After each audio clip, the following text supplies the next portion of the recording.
morning, I'm Linda White-Wolf, and you're watching another episode of Arizona Native News. We've been very committed to bring you the finest in Native culture here in your own backyard. But today I have one of Arizona's finest, a woman that has made such a difference in our life here in Arizona. I could go on for minutes and minutes talking about the commendations she has received. She's beauty and brains. Dr. Karletta, Chief, welcome and good morning here today. Thank you. So what's a nice girl from Black Mesa, Arizona end up being a doctor of hydrology? How does that happen? Well, it all began when I was growing up in Black Mesa, Arizona, which has experienced a lot of the mining effects from Peabody Coal Company, using the pristine water for slurring of the coal. And my family who lives near that area was always affected by the mining and not having water for their own domestic purposes. So you would have to haul water in not only for your family members, but for your animals as well. Oh, yes. And not really understanding what the purpose was for the coal and the energy, the technology involved. I really wanted to go on and get an education so that I could bring back that knowledge and help the community, and that eventually led me to studying engineering as well as environmental science, and finally you must be good at math. Hydrology. Oh yeah, I love math. Yeah, you have to love math. You have to love math in this field. And you went to, graduated from ASU, and you also graduated from Stanford. I mean, what a journey that you have taken. What are some of your interests as far as in the job that you're doing now, how you can apply it to your community? What are some of the things you're looking at doing? Yes, actually, I just began a postdoctoral fellowship with Desert Research Institute, and long term I'd like to bring some of the research back to the Navajo and Native American communities and be able to bring cutting edge research to the reservation and looking at some of the environmental issues there on the lands. And there are quite a few, I know, with all the mines that have been there for a number of years. Do you ever foresee some type of water system that will actually be able to harness some of the waters and actually bring them to the communities out there, the ones especially that are so dependent on having to haul their water out there?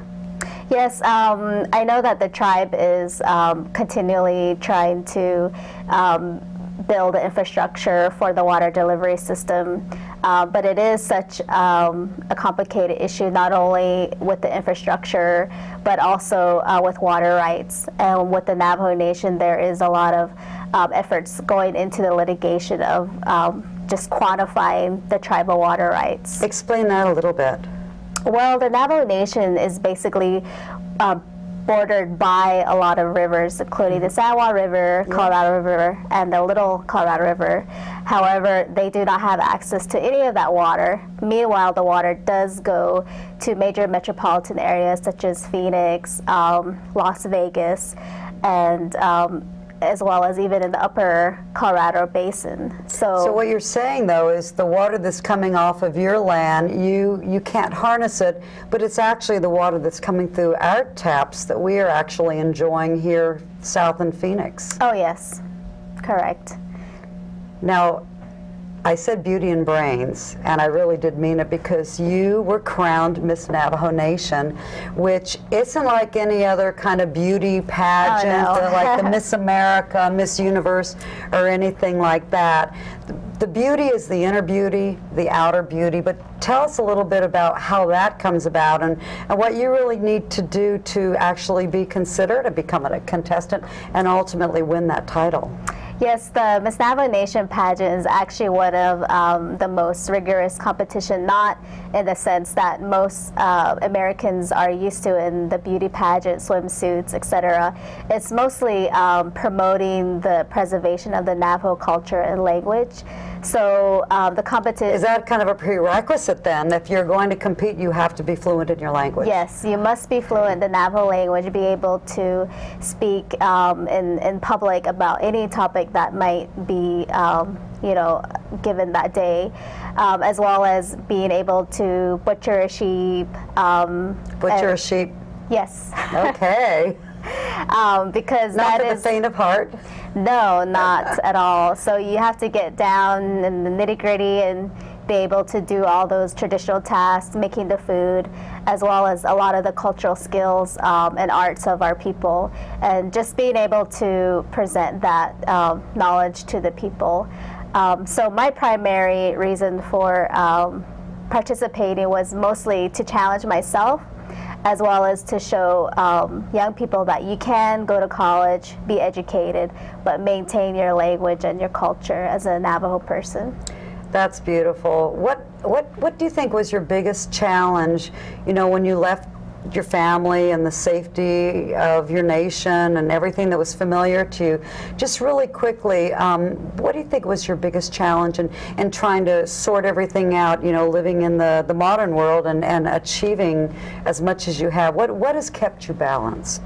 I think the biggest challenge for me was being away from my family and being so isolated, not having the family that I was so used to.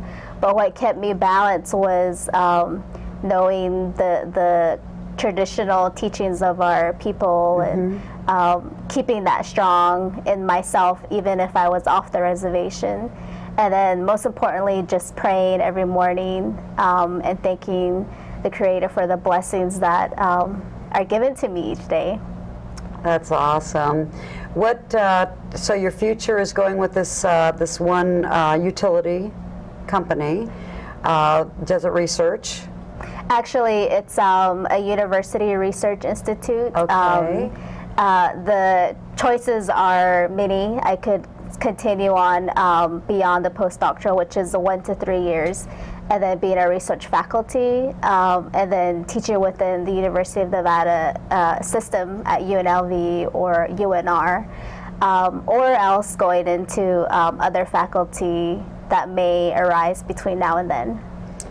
It looks like you have a beautiful future ahead. I really thank you a lot for coming today.